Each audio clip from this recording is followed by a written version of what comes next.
Hello बच्चों, तो स्वागत है एक बार फिर से आपके अपने यूट्यूब चैनल सम्राट एजुकेशन हब में। तो बच्चे, जैसा कि कल आपको हिंदी की पहली क्लासेस मिल गई थी, किसकी? हिंदी व्याकरण की। ठीक है। और आज हमारी क्लासेस दूसरी शुरू होने वाली है। तो कल हमने क्या पढ़ाया था आप लोगों को? सिलेबस को लेकर हमने क्लियर कर दिया था कि हिंदी व्याकरण में हम क्या पढ़ने वाले हैं। और कल ही हमने अनाउंस कर दिया था कि कल की क्लास में हम हिंदी के इतिहास को लेकर बताने वाले हैं। तो आज का हमारा महत्वपूर्ण टॉपिक क्या रहने वाला है?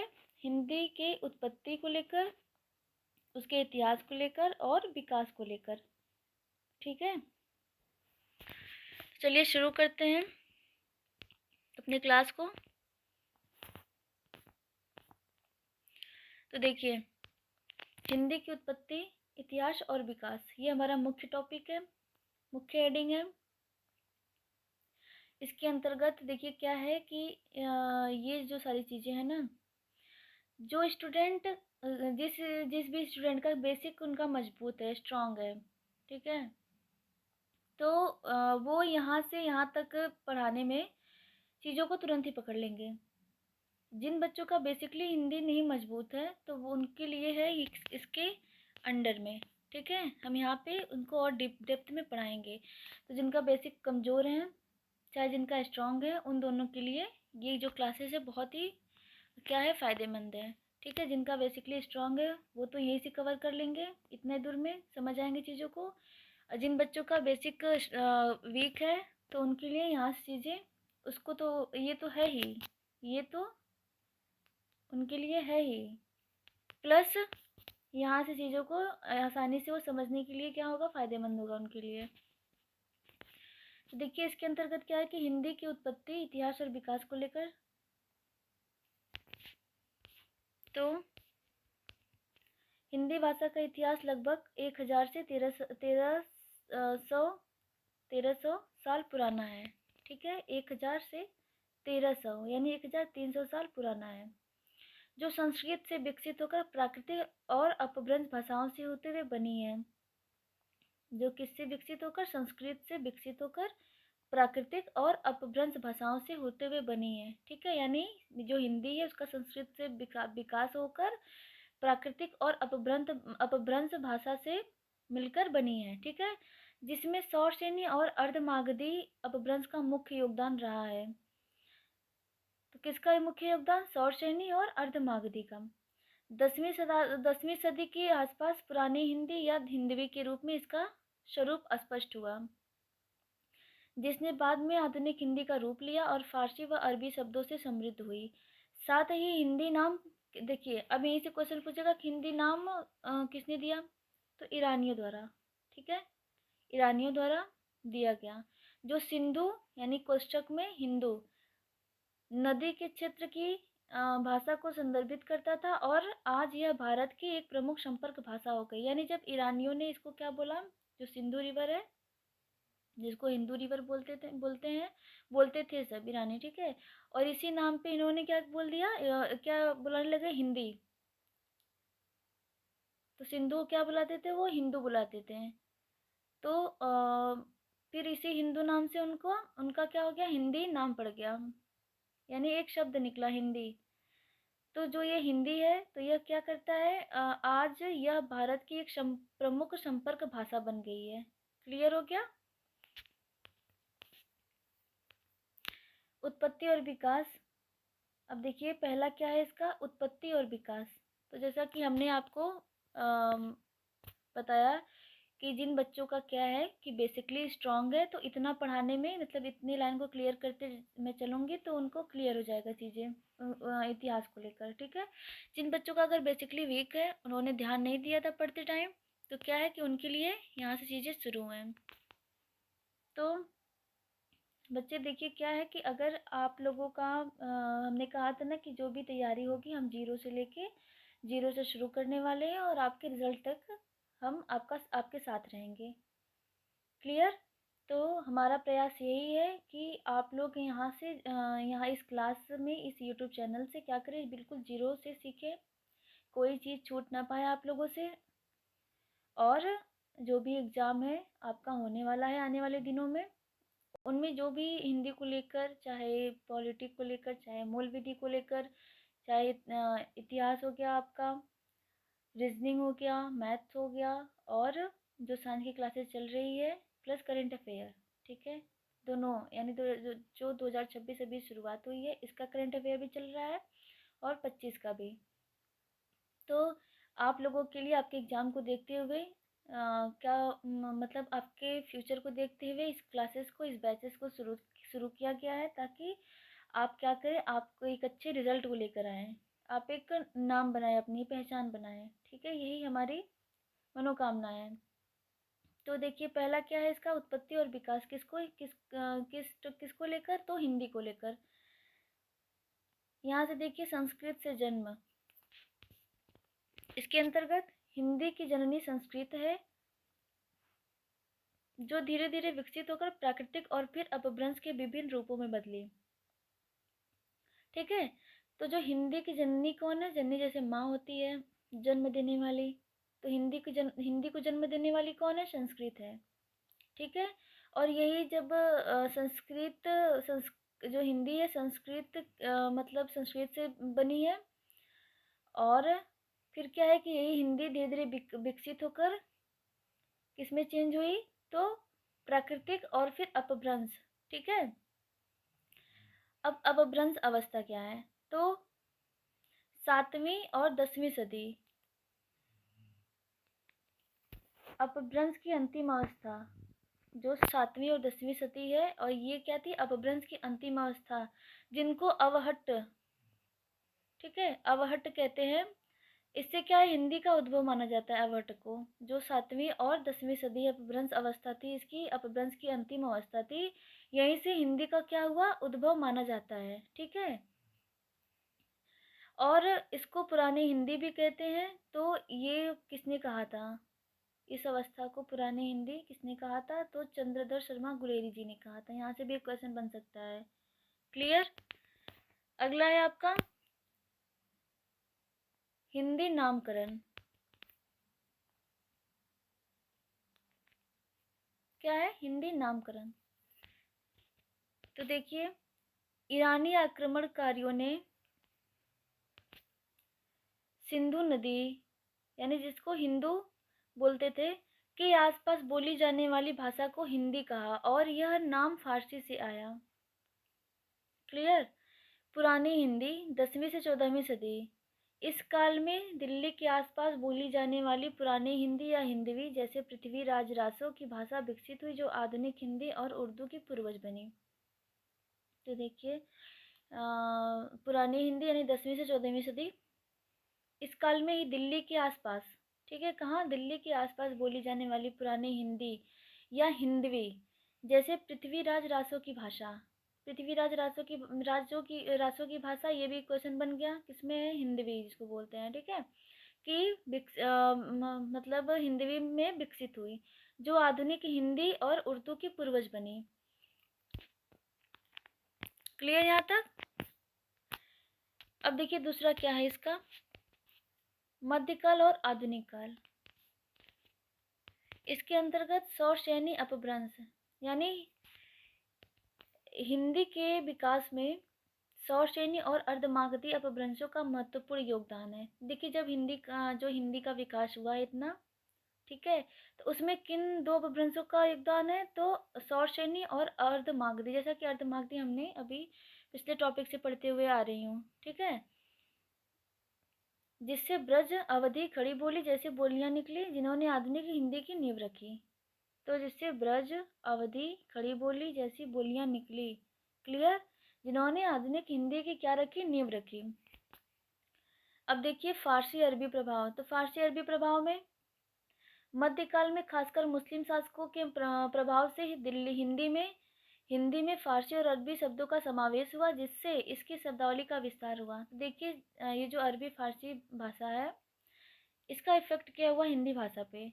तो जब मध्यकाल में, चूंकि मध्यकाल आप लोग इतिहास पढ़ते ही होंगे, तो जब मध्यकाल शुरू हुआ उसमें जो भी मुस्लिम शासक हुए हैं, तो उन्होंने मान लीजिए आप, ये जो दिल्ली सल्तनत हुआ, मुगल काल हुआ, तो जब वो लोग शासक थे, जब वो लोग राज कर रहे थे भारत पर, तो उन्होंने मतलब आए कुछ वहाँ से अरबी फ़ारसी जो भी शब्द हुआ हिंदी में मर्ज हुआ, ठीक है, हिंदी में मर्ज हुआ। तो आज हम प्योर हिंदी बोलते ही कहाँ हैं, बहुत कम ही लोग बोलते हैं प्योर हिंदी। कहीं ना कहीं हम चीज़ें मिक्स मतलब मिक्स होके निकलती है हमारी लैंग्वेज में। तो वही चीज़ें यहाँ पे बोली गई है, हिंदी में फारसी और अरबी शब्दों का समावेश हुआ, जिससे इसकी शब्दावली का विस्तार हुआ, यानी जो इसकी शब्दावलियाँ हिंदी की क्या हुई, विस्तृत हुई, मतलब बड़ा हुआ, विस्तार हुआ, फैला। क्लियर हो? फिर है खड़ी बोली का प्रभुत्व। तो 19वीं सदी में खड़ी बोली ने साहित्य और बोलचाल की मुख्य भाषा के रूप में अपना स्थान बनाया और आधुनिक हिंदी का स्वरूप निश्चित किया। देखिए, जब 19वीं सदी में क्या हुआ, खड़ी बोली ने साहित्य और बोलचाल की मुख्य भाषा के रूप में अपना स्थान बनाया। तो खड़ी बोली, जैसे आप मान लीजिए दिल्ली का क्षेत्र हो गया, पश्चिमी मतलब पश्चिमी एरिया हो गया उत्तर प्रदेश का, ये सारी चीज़ें आप ले लीजिए। तो यहाँ पे क्या बोली जाती है, खड़ी बोली, ठीक है। तो उन्होंने क्या एक अलग ही अपना पहचान बनाई, एक स्थान बनाया। फिर है वर्तमान स्वरूप तीसरा, यानी वर्तमान में हिंदी का क्या स्वरूप है। तो भारतीय संविधान ने हिंदी को संघ की राजभाषा का दर्जा दिया, ठीक है। कौन सी लिपि के साथ, देवनागरी लिपि के साथ। तो भारतीय संविधान ने हिंदी को संघ की राजभाषा, जो मतलब जो हिंदी है, इसको संघ की राजभाषा बोला गया है। ये कोई राष्ट्रीय भाषा नहीं है, तो ये संघ की क्या है, राजभाषा है। क्लियर? और ये अनुच्छेद 343 के अंतर्गत। अभी देखिए, अभी ये क्वेश्चन विगत यूपीएसआई के में जो भी एग्जाम हुआ था उसमें पूछा गया था। यह भारत की सबसे व्यापक रूप से समझी जाने वाली संपर्क भाषाओं में से एक है और विश्व स्तर पर भी इसका प्रभाव बढ़ रहा है। तो देखिए क्या है कि भारत की सबसे व्यापक रूप से समझी जाने वाली संपर्क भाषाओं में से क्या है, एक है, और विश्व स्तर पर भी इसका प्रभाव क्या हो रहा है, फैल रहा है, विस्तार हो रहा है, इसका बढ़ रहा है, ठीक है। और देखिए हिंदी भाषा का अर्थ, तो विचारों का माध्यम। भाषा का मूल अर्थ है विचारों, भावनाओं और सूचनाओं ये का मौखिक या लिखित रूप से आदान प्रदान करना। देखिए विचारों का माध्यम क्या है, यानी हिंदी भाषा का अर्थ में पहला है विचारों का माध्यम। तो भाषा का मूल अर्थ है विचार, भावना और सूचना का मौखिक या लिखित रूप से आदान प्रदान करना, ठीक है। आदान प्रदान मतलब कुछ इस तरीके से। क्लियर? फिर सांस्कृतिक संवाहक, संवाहक इसके अंतर्गत हिंदी केवल शब्दों का समूह नहीं बल्कि भारत के रीति रिवाजों, संस्कारों और विरासत को दर्शाती है। देखिए इसमें कुछ एक्स्ट्रा समझाने की ज़रूरत नहीं है, बिल्कुल साधारण शब्दों में दिया गया है। इसको कुछ मतलब ये खुद ही ऑलरेडी ये यहाँ पे इतना तोड़ के बताया गया है कि मतलब आप लोग एक बार पढ़ लेंगे ना तो चीज़ों को समझ जाएंगे, ठीक है। फिर है शब्द की व्युत्पत्ति। तो हिंदी शब्द का संबंध संस्कृत के सिंधु से है, जो सिंधु नदी के क्षेत्र में विकसित हुई। देखिए चीज़ों को दोहरा दे रहा है कि यहाँ पे बताया गया है ताकि और अच्छे से समझ में आए आप लोगों को। अभी हम क्या कह रहे हैं, अभी हम केवल ओवरऑल इसकी उत्पत्ति, विकास और इतिहास को लेकर ही पढ़ा रहे हैं। फिर है पांचवा, हिंदी भाषा का महत्व। राष्ट्रीय एकता और पहचान, यह देश की विभिन्न संस्कृतियों को एक सूत्र में पिरोती है और राष्ट्रीय पहचान को मजबूत करती है। देखिए अभी भी क्या है ना कि अभी भी देखा जाए तो हिंदी बोलने वालों की जो तादाद है बहुत ज़्यादा है, ठीक है, भारत में। और ये भारत से बाहर भी है। अच्छा लगता है लोगों को बोलने में, क्योंकि एक हिंदी एक ऐसा शब्द है जो चूँकि जो अभी भी पढ़े लिखे लोग नहीं हैं तो वो क्या करते हैं, उनको अभी भी इंग्लिश समझ में नहीं, मतलब उनको अंग्रेजी जो आजकल लोग ज़्यादा प्रयोग कर रहे हैं, ठीक है, छोटी छोटी चीज़ों में शब्दों को ज्वाइन कर दे रहे हैं। तो अब सभी लोग इंग्लिश बोलने लगेंगे तो जो मतलब गांव में लोग रह रहे हैं वो लोग कैसे समझेंगे, क्योंकि चूँकि जो एजुकेशन है वहाँ पे ज़्यादा तो डेवलप हुआ नहीं है अभी।